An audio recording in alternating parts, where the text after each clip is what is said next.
재미있는 고전 이야기. 불효한 세 딸. 옛날 어느 마을에 박시성을 가진 한 부자 양반이 살고 있었다. 그는 재산이 많고 마을 사람들에게 존경받는 인물이었지만 평생 한 가지 마음의 짐이 있었다. 슬하에 곱디 고운 딸 셋을 두었으나 아들이 없었던 것이다.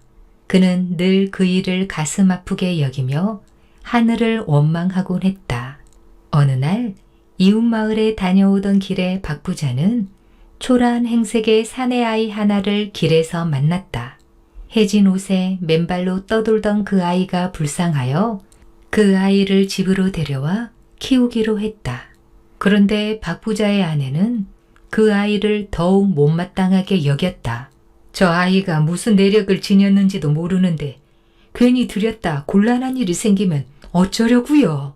박 부자는 아이에게 밥과 잠자리를 주었지만 그를 친자식처럼 아끼지는 않았다.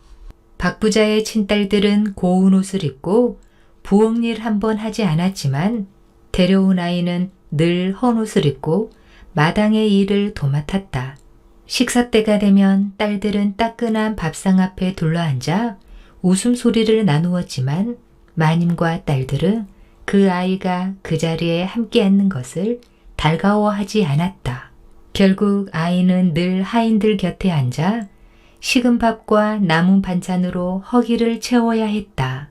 세월이 흘러 어느덧 그 아이도 장성하여 장가를 들 나이가 되었다. 딸 셋은 모두 시집을 갔고 집안은 점점 적막해졌다. 그러던 어느 날 박 부자는 아이를 불러 조용히 말했다. 이제 너도 장가를 들 나이가 되었구나. 그동안 나와 지내며 정이 많이 들었지만 내가 내 혈육이 아닌 건 사실이지. 이제는 내 가정을 이루고 내 아내와 함께 너희들만의 삶을 살아가거라. 내가 조금이나마 돈을 보태줄 테니 분가하여 너희 살 곳을 찾아 떠나거라. 그 말에 사내 아이는 고개를 깊이 숙였다. 감사한 마음이었지만 한편으로는 내쫓기는 듯한 서운함이 가슴 한켠을 스쳤다. 그렇게 아이는 호련히 마을을 떠났다. 그로부터 얼마의 세월이 흘렀다. 박 부자의 한 사람은 원인 모를 병으로 세상을 떠났다.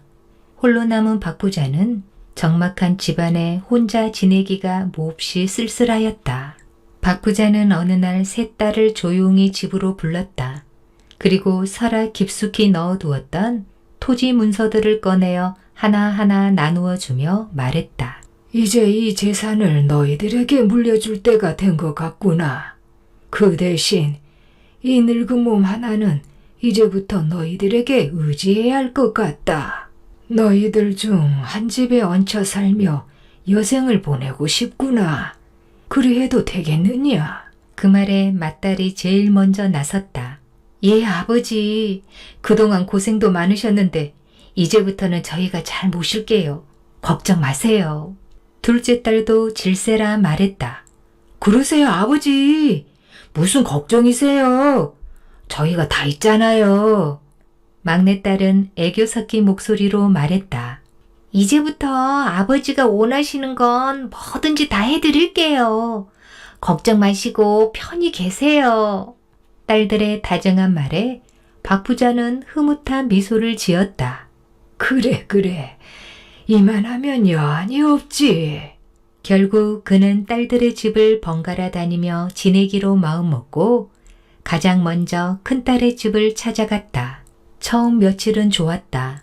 큰딸이 정성껏 밥상을 차리고 사이도 공손히 인사하며 기분 좋은 나날이 이어졌다. 그러나 열흘쯤 지나자 딸의 태도가 변하기 시작했다. 아버지, 저희 집에만 계시니 답답하시죠? 이번엔 둘째 집에 가셔서 며칠 쉬시다 오세요. 박 부자는 마음이 서늘해졌다. 딸이 자신을 귀찮게 여긴다는 것을 느꼈기 때문이다. 그래도 꾹 참고 둘째 딸네로 향했다. 둘째 딸도 처음엔 반갑게 맞이했다. 하지만 며칠이 지나지 않아 눈빛이 달라졌다. 밥상이 점점 소홀해지고 표정엔 피로가 묻어났다. 결국 그녀도 말했다. 아버지, 지내시기 불편하지 않으세요? 막내 집에 한번 가보세요. 아버지께서 막내를 제일 아끼시잖아요. 그 말을 들은 박 부자는 말없이 고개를 끄덕였다. 마음 한켠이 무너져 내리는 듯 했지만 막내딸만큼은 다를 거라 믿었다. 그러나 막내딸의 집에서도 사정은 같았다. 아니, 오히려 더 심했다. 처음엔 반갑게 맞이했으나 며칠 지나자 불만이 터져 나왔다. 아버지, 언니네가 더 잘못이겠죠? 저는 형편도 어려운데 언니들은 잘 살면서 왜 아버지를 모시지도 않아요? 박 부자는 그 말에 아무 대답도 하지 못했다. 심장이 내려앉는 듯 답답했고 서러움이 북받쳤다. 그는 말없이 자리를 정리하고 결국 예전의 빈집으로 돌아왔다. 텅 빈 방 안에서 그는 하염없이 서성였다. 새 딸에게조차 버림받았다는 생각에 눈가가 젖었다. 억울하고 분한 마음이 치밀어 올랐지만 어찌할 도리가 없었다. 그때 문득 한 사람이 머릿속을 스쳤다. 바로 데려다 키운 아들이 떠올랐던 것이다. 순간 박 부자는 그 아이가 지금 어디서 어떤 고생을 하며 살고 있을까 하는 생각이 들었다. 그리고 어릴 적 매섭게 대했던 일들이 머릿속에 주마등처럼 스쳐 지나갔다. 내가 왜 그리 인색했을까? 따뜻하게 품어주었더라면 좋았을 것을. 그는 가슴을 치며 후회했다. 불효한 딸들이 원망스러웠다. 딸들이 자신을 내쫓듯 하던 기억이 떠오르자 분하고 서러움이 북받쳤다. 박 부자는 결심했다. 이제 남은 재산을 모두 거두어 고생하며 살아갈 그 아들에게 물려주리라. 그리하여 박 부자는 사람을 시켜 새딸에게 편지를 보냈다.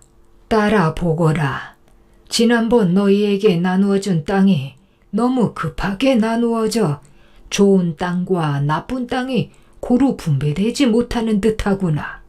그러니 각자 가진 토지 문서를 가지고 이 아비의 집으로 오너라. 내가 직접 문서를 확인하여 다시 공평하게 나누어 줄 것이다. 반드시 아무 날에 빠짐없이 오거라. 아비의 말을 어기지 말지어다. 새 딸은 혹시 자기 몫이 손에 일까 걱정되어 약속한 날 아침 일찍부터 허둥지둥 문서를 챙겨 달려왔다. 아버지가 불렀다는 말에 서로 앞다투어 들어서며 문서를 내밀었다. 아버지 여기 있습니다. 저도요 아버지 저도요. 박 부자는 조용히 그 문서들을 한데 모았다. 그리고는 묵묵히 손에 쥐고 한참을 바라보다가 이내 번개처럼 얼굴이 굳어지더니 큰 소리로 호통을 쳤다. 당장 나가거라. 이 불효막심한 것들아. 홀로 지내는 아비밥 해주는 것이 그렇게도 아깝고 하기 싫더냐. 내가 효도각서라도 받아두지 못한 것이 안쓰럽구나. 다시는 내 눈앞에 얼씬도 하지 마라. 당장 이 집에서 쏙 나가거라. 딸들은 놀라 울며 빌었다. 아버지, 저희가 잘못했습니다. 다시는 그러지 않겠습니다. 저희가 잘못했어요, 아버지. 잘못했어요. 그러나 박 부자의 마음은 이미 굳게 닫혀 있었다. 그는 그들을 집 밖으로 내쫓았다. 새 딸은 뒤늦게 자신의 불효를 깨닫고 통곡했지만 이미 모든 것은 돌이킬 수가 없었다. 이제 이 늙은 몸이 할 일은 하나뿐이로다. 그는 토지 문서들을 괴나리 보침 속에 챙겨 넣고 그 길로 그는 사무치게 그리운 아들을 찾아 길을 떠났다. 어느 고을을 지나고 어느 마을을 거쳐도 소식은 들리지 않았다. 야율대로 야유고 얼굴은 헬쑥하게 변했으며 옷차림은 이미 부잣집 양반의 모습이 아닌 초라한 거지 신세가 되었다. 그러나 박 부자는 포기하지 않았다. 그러던 어느 날 해가 저물 무렵 그는 한 고을 어귀에 다다랐다. 우물가에서 물동이를 이고 가는 젊은 여인을 보게 되었다. 그 여인이 박부자를 보자마자 눈을 크게 뜨며 외쳤다. 아니, 아버님! 박부자는 깜짝 놀라 여인을 자세히 바라보았다. 그 얼굴은 낯설지 않았다. 바로 그가 떠나보냈던 아들의 아내 며느리였다. 아니, 아가, 이 고을에 사느냐? 예, 아버님. 저희는 이곳으로 이사 온 지 반년이 되었습니다. 아버님은 어쩌다 이렇게 얼굴이 많이 상하셨어요? 그래, 그동안 너희를 찾아 2달을 헤맸구나. 며느리는 눈시울이 붉어졌다. 어서 저희 집으로 가시죠. 어서요, 아버님. 그래, 집이 어디냐? 앞장서거라. 그리하여 박부자는 며느리를 따라 조용히 그 집으로 향했다. 며느리는 공손하게 절을 하며 아버님, 먼 길 오시느라 고생하셨지요? 박부자는 그 말에 울컥했다. 아니다. 아가, 아범은 어디 있느냐? 보이질 않는구나. 예, 아버님. 남편은 이웃마을에 품일을 나갔습니다. 이제 곧 돌아올 겁니다. 그래. 그럼 이 아기는? 예, 아버님. 이제 돌이 다 되어가는 아버님 손자입니다. 박부자는 아기의 얼굴을 들여다보며 미소 지었다. 고는 참 똘망똘망하게도 생겼구나. 아버님, 시장하시지요? 금세 진지상을 차리겠습니다. 그렇게 말하고 며느리는 마침 창거리도 변변치 않아 이웃마을 동생 집으로 향했다. 그 사이 박부자는 잠든 손자 곁에 누워있다가 그만 깜빡 잠이 들고 말았다. 얼마 후 꿈결에 이상한 소리가 들리는 듯하여 눈을 번쩍 떠보니 화로 옆에 손자가 엎드려 있었다. 부랴부랴 아이를 살펴보니 이미 싸늘한 죽음이 되어 있었다. 아이고, 이 일을 어쩌면 좋단 말인가. 내가 깜빡 잠든 사이에 이 아기가 기어가다 그만. 그는 몸을 부들부들 떨며 자신을 탓했다. 어찌 이 지경이 되도록 잠만 자고 있었단 말인가. 그때 바깥에서 인기척이 들렸다. 순간 박부자는 당황한 나머지 그대로 자는 척을 했다. 잠시 후 며느리가 들어와 방 안을 둘러보다가 조용히 나가는 기척이 들렸고 또 한참 뒤 아들이 돌아왔다. 밖에서 며느리의 말소리가 들려왔다. 이제 오셨어요? 아니, 울었어? 당신 얼굴이 왜 이렇게 창백하오? 아닙니다. 아참, 아버님께서 오셨습니다. 뭐라고? 아버님이 우리 집에? 언제 오셨어? 여보, 잠시만요. 제가 드릴 말씀이 있으니 저쪽으로 함께 가시지요. 잠시 뒤 삽을 들고 나가는 두 사람의 발자국 소리가 들렸다. 박부자는 모든 사정을 짐작하며 그 자리에서 하염없이 눈물을 흘렸다. 얼마 후 아들 부부가 돌아왔다. 아들이 방으로 들어와 무릎을 꿇고 절을 올리며 말했다. 아버님, 이 불효자가 문안 올립니다. 그동안 찾아뵙지 못해 죄송하옵니다. 그래, 오래간만이구나. 그런데 손자는 어디 있느냐? 박부자가 넌지시 묻자 며느리가 조심스레 대답했다. 예, 아이가 울면 시끄러울까봐 이웃마을 동생에게 잠시 맡기고 왔습니다. 박부자는 잠시 눈을 감았다가 다시 뜨며 낮게 말했다. 나는 이미 다 알고 있다. 사실대로 말해보거라. 그제야 아들 부부는 고개를 숙이고 모든 일을 사실대로 말했다. 손자가 죽어 뒷산에 조용히 묻고 왔다고. 아버님이 놀라실까봐 차마 말씀드리지 못했다고 했다. 안타깝지만 어찌하겠습니까? 아들은 울먹이며 말을 잇지 못했다. 미안하구나. 내가 잘 봤어야 했는데 하나밖에 없는 손자를 내 손으로 잃다니. 아닙니다, 아버님. 오히려 아버님이 저희 집에 이렇게 오시자마자 일이 생겨 심려를 끼쳐드려 죄송할 따름입니다. 박 부자는 떨리는 목소리로 말했다. 너희들의 마음, 그 효성에 차마 내가 고개를 들 수가 없구나. 이제야 깨달았다. 피보다 깊은 정이란 이런 것이구나. 그는 품속에서 오래된 토지 문서를 꺼내어 두 사람 앞에 내밀었다. 이건 내 전재산이다. 이제 이 늙은 몸 너희에게 맡기고 싶구나.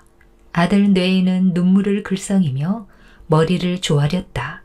박 부자가 토지 문서를 내주자 아들 뇌에는 절대로 받지 않겠다고 온갖 말로 사양했다. 여기서 함께 지내다가 죽을 것이니 나를 봉양하는 대가라 여기고 이것을 바꿔라. 박 부자는 떨리는 손으로 토지 문서를 내밀었다. 그러자 아들이 단호하게 고개를 저으며 말했다. 아버님, 그 무슨 말씀이십니까? 저를 길러주신 은혜만으로도 평생 갚지 못할 빚입니다. 재산이 아니라도 당연히 아버님을 모시는 것이 자식된 도리입니다. 고맙구나. 그러나 이 늙은이의 간절한 바람이니 제발 받아주려무나. 이제 나도 마음이 편해야 눈을 감을 수 있을 것 같구나. 아들은 끝내 거절하지 못하고 눈물로 문서를 받았다. 그날 이후로 아들 내외는 더욱 지극한 정성으로 박 부자를 모셨다. 박 부자는 그 따뜻한 효심 속에서 마음의 짐을 내려놓고 편안히 여생을 보낼 수 있었다. 그리고 하늘도 그들의 효심에 감복한 탓인지 집안에는 귀한 손자와 손녀들이 잇따라 태어났다. 박 부자는 그 손자 손녀들을 품에 안고 날마다 웃음을 지으며 세상을 떠나는 그날까지 평안하고 행복한 마음으로 살았다고 한다.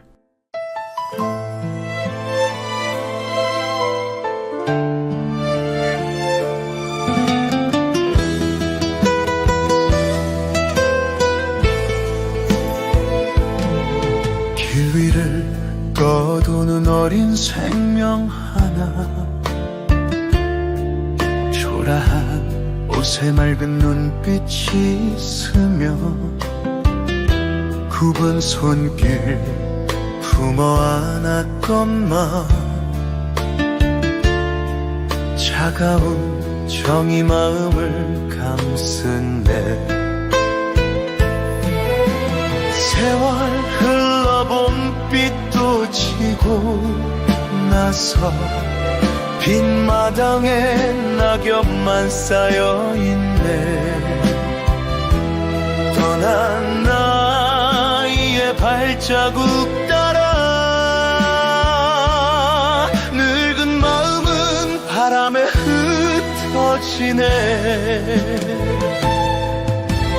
허름한 벗짐 메고 길을 나서며 바람 속에 이름을 불러보내. 하늘이여 내 죄가 너무 크로 잊은 정 다시 찾게 하소서.